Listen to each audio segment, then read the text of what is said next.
The morning sun cast long shadows across the cobblestone courtyard of Buckingham Palace as tourists began gathering behind the metal barriers. Among them stood the Martinez family, who had traveled all the way from California to London for what they hoped would be the trip of a lifetime. Sarah Martinez pushed her 8-year-old son Tommy's wheelchair closer to the front of the crowd, her husband Michael walking beside them with their camera ready. Tommy had been born with spina bifida, a condition that left him unable to use his legs. Despite countless surgeries and years of physical therapy, doctors had told the family that Tommy would likely never walk. But the little boy never let his disability dim his bright spirit or his fascination with the British Royal Guards. His bedroom walls back home were covered with pictures of the red-uniformed soldiers, and he could recite facts about their history for hours.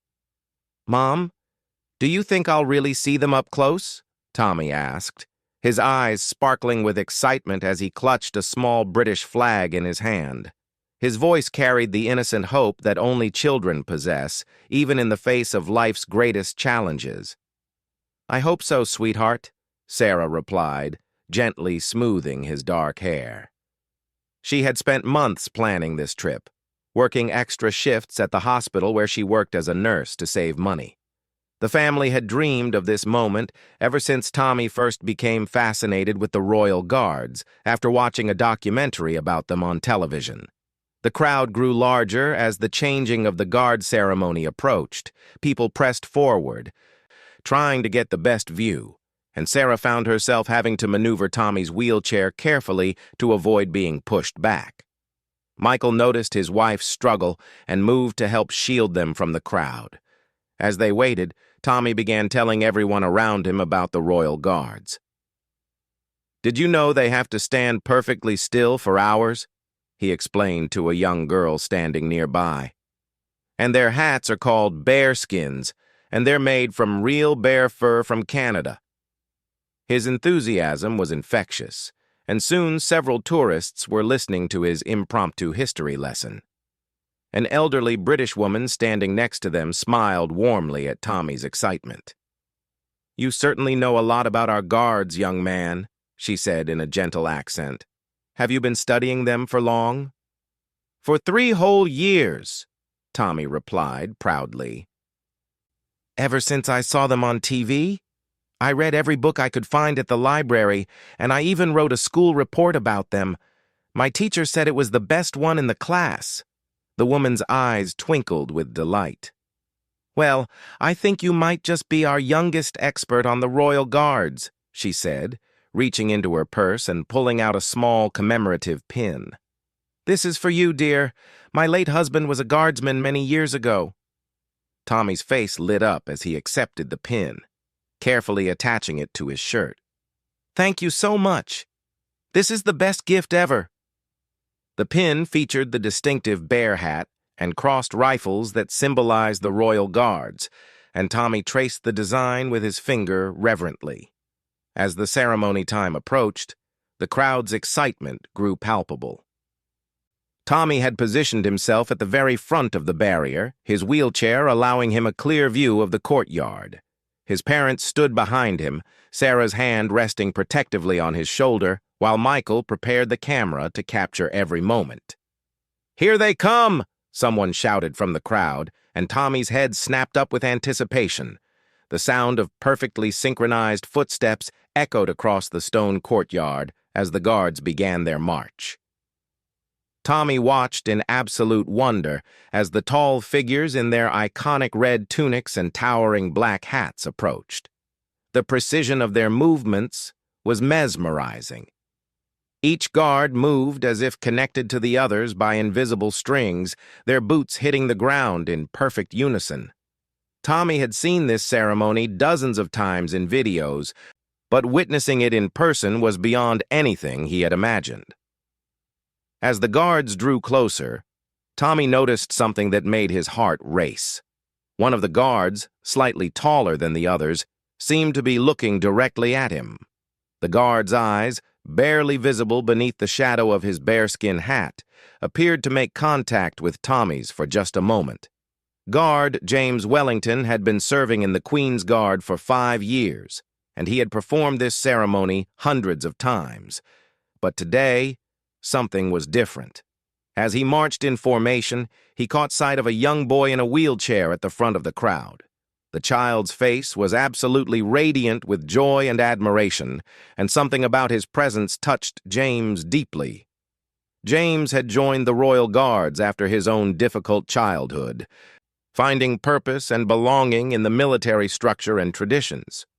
He understood what it meant to find hope and inspiration in something bigger than yourself, and he could see that same feeling reflected in the young boy's eyes. The ceremony continued with its time-honored precision. The guards executed their movements flawlessly, each turn and step performed with the exactness that had made them legendary around the world. Tommy watched every moment with rapt attention, occasionally whispering "wow" under his breath when a particularly impressive maneuver was performed. Sarah found herself watching her son more than the ceremony itself. She had never seen Tommy so completely captivated by anything before. His face glowed with happiness, and for a moment, she forgot about all the challenges and difficulties that their family faced daily. This was exactly why they had made this trip, to give Tommy a moment of pure joy and wonder. As the formal changing of the guard concluded, most tourists began to disperse, satisfied with the photos they had taken, but Tommy remained at the barrier, reluctant to leave. "Can we stay just a little longer, Mom?" he asked. "Maybe they'll come back out?" Michael checked his watch. "We have some time before our next stop," he said to Sarah. "Let's stay for a few more minutes." It was during these quiet moments after the ceremony that something extraordinary began to unfold. Guard James Wellington, now in his stationary position, found his gaze returning to the boy in the wheelchair. Even from a distance, he could sense the child's continued fascination and admiration. James had strict protocols to follow. Royal Guards were expected to remain motionless and focused, ignoring distractions from tourists.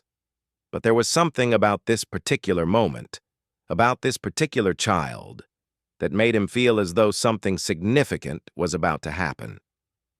The morning sun had shifted, casting new patterns of light across the courtyard, and the usual bustle of tourists had quieted to a gentle murmur.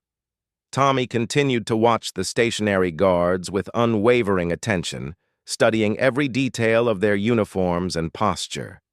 He whispered facts about their service to his parents, his voice filled with respect and admiration. "Did you know they can't move at all during their duty?" he explained softly. "Even if people try to make them laugh or if it starts raining, they have to stay perfectly still." What happened next would change everything for the Martinez family and create a moment that would be remembered for years to come. Guard James Wellington had made a decision that went against every protocol he had been taught. During a brief moment when his supervising officer had stepped away, James broke from his rigid position and began walking toward the barrier where Tommy sat in his wheelchair. The few remaining tourists looked on in surprise as the imposing figure in the red tunic approached the young boy. Tommy's eyes widened in disbelief as the guard stopped directly in front of him. At 6 feet 4 inches tall, James towered over everyone, his bearskin hat adding another foot to his already impressive height. But when he looked down at Tommy, his expression was gentle and warm, completely different from the stern mask that guards typically maintained. "Good morning, young sir," James said in a clear, kind voice that carried a slight Yorkshire accent. "I couldn't help but notice your enthusiasm during our ceremony today. You seem to know quite a bit about the Royal Guards." Tommy was speechless for a moment, his mouth slightly open in amazement.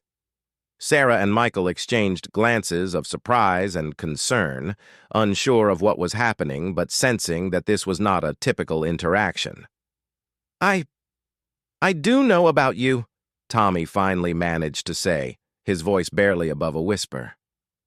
"I've been studying the Royal Guards for 3 years. You're my heroes." James smiled, a genuine expression that transformed his entire face. Well, it's not often we meet such a dedicated student of our traditions. Tell me, what's your favorite fact about the Guard? Tommy's confidence grew as he began to speak about his passion. I love that you've been protecting the royal family for over 350 years, and that your bearskin hats can weigh up to 2 pounds, and that you have to train for months before you can join the Guard. The words tumbled out of him in an excited rush. That's absolutely correct, James said, genuinely impressed. You know more than some of the tourists who give guided tours around here. What's your name, son? Tommy Martinez, the boy replied proudly. I'm from California, and this is my mom, Sarah, and my dad, Michael. We saved up for 2 years to come here and see you. James nodded respectfully to Tommy's parents, who were still processing this unexpected encounter. It's a pleasure to meet you all. Tommy, I have to say, your knowledge and respect for our traditions is remarkable. How would you like to learn something that's not in any of the books you've read? Tommy's eyes lit up like fireworks. Really? You'd teach me something secret? James chuckled softly. Not secret, but something special. You see, being a royal guard isn't just about the ceremony and the uniforms. It's about service, courage, and helping others. Sometimes that means breaking the rules when it's the right thing to do. Sarah felt tears beginning to form in her eyes as she realized what was happening. This guard, this stranger, had seen something special in her son and was taking time out of his duty to acknowledge it. James continued, Tommy, I've been watching you today, and I can see that you understand what it means to be brave. Living with challenges and still maintaining such joy and curiosity, that takes real courage. That's the kind of spirit we look for in the Guard. But I can't walk, Tommy said quietly, the first time he had acknowledged his disability during the conversation. I could never be a real guard. James knelt down to Tommy's level, his tall frame folding gracefully until he was eye to eye with the boy. His voice became serious, but remained gentle. Tommy, some of the bravest soldiers I've ever known have fought battles that no one else could see. You fight a battle every single day, and you do it with a smile and with kindness to others. That makes you braver than many people who have full use of their legs. The small crowd that had gathered to watch this interaction was completely silent, sensing they were witnessing something profound and beautiful. Would you like to know what we do when we want to honor someone's courage? James asked. Tommy nodded eagerly, hanging on every word. James stood back up and moved to the side of Tommy's wheelchair. In the Royal Guards, when we recognize exceptional bravery or service, we have traditions. Today I want to share one of those traditions with you. What happened next would be talked about for years to come among both tourists and palace staff. James placed one hand gently on Tommy's shoulder and extended his other hand toward the boy. Tommy Martinez, he said in a clear, formal voice that carried across the courtyard. By the authority vested in me as a member of Her Majesty's Royal Guard, I would like to invite you to stand with me in recognition of your courage, your dedication to learning about our traditions, and your inspiring spirit. Tommy looked confused for a moment. But I can't stand, he said softly. Not alone, perhaps, James replied with a warm smile. But today, you won't be alone. Today, you'll have a royal guard to help you. Sarah gasped as she understood what James was proposing. Michael moved closer, ready to help if needed, but also recognizing that this moment was between the guard and his son. James positioned himself carefully next to Tommy's wheelchair and gently placed his hands under the boy's arms. Tommy, I'm going to help you stand up for a moment, if that's okay with you and your parents. You'll be completely safe, and I'll be supporting you the entire time. Tommy looked back at his parents with wonder and a question in his eyes. Sarah nodded through her tears, unable to speak. Michael gave Tommy a thumbs up and raised his camera, knowing this was a moment they would want to remember forever. "Okay," Tommy whispered, his voice filled with trust and excitement. Slowly, carefully, with the strength and precision that came from years of military training, James lifted Tommy from his wheelchair. The boy's legs, unused to bearing weight, couldn't support him, but James held him securely, allowing Tommy to experience the sensation of standing upright. For the first time in his 8 years of life, Tommy Martinez stood at his full height, supported by a royal guard in the courtyard of Buckingham Palace. The moment seemed to stretch on forever, though it lasted only a minute or two. "How does it feel?" James asked quietly. "Like I'm flying," Tommy whispered back, tears of joy streaming down his face. The small crowd that had gathered burst into spontaneous applause. Sarah was crying openly now, and even Michael had tears in his eyes as he captured the moment on camera. Other tourists had stopped to watch, and many of them were wiping away tears of their own. As James gently lowered Tommy back into his wheelchair, the boy's face was radiant with an expression of pure joy and accomplishment. The moment had lasted only a few minutes, but it had created a memory that would stay with the Martinez family forever. "Thank you," Tommy said, his voice thick with emotion. "That was the most amazing thing that's ever happened to me." James remained kneeling beside the wheelchair, his formal demeanor softened by the profound impact of what had just occurred. "Tommy, I want you to remember something important. What just happened here wasn't about me helping you stand. It was about you having the courage to trust me, to try something that seemed impossible. That courage you showed, that's what being a true guard is all about." Sarah finally found her voice, though it was shaky with tears. "Thank you so much," she managed to say to James. "You have no idea what this means to our family. Tommy has been through so much, and you've given him something beautiful to hold on to." Michael stepped forward and shook James's hand firmly. "Sir, this is beyond anything we could have hoped for. Our son has admired the royal guards for years, and you've shown him that heroes really do exist." James stood up and straightened his tunic, but his expression remained warm and personal. "Actually, Tommy has shown me something today as well. He's reminded me why we do what we do. It's not just about ceremony and tradition. It's about representing something good and hopeful in the world." The small crowd that had witnessed the extraordinary moment began to disperse, many of them stopping to speak with Tommy and his family. The elderly British woman who had given Tommy the pin earlier approached with tears in her eyes. "Young man," she said to Tommy, "my husband would have been so proud to see what just happened here today. He always said the best part of being a guardsman was the people you got to touch with your service." Word of what had happened began to spread quickly among the palace staff and other guards. James's commanding officer, who had returned to find his guard engaged in an unauthorized interaction with tourists, approached with a stern expression.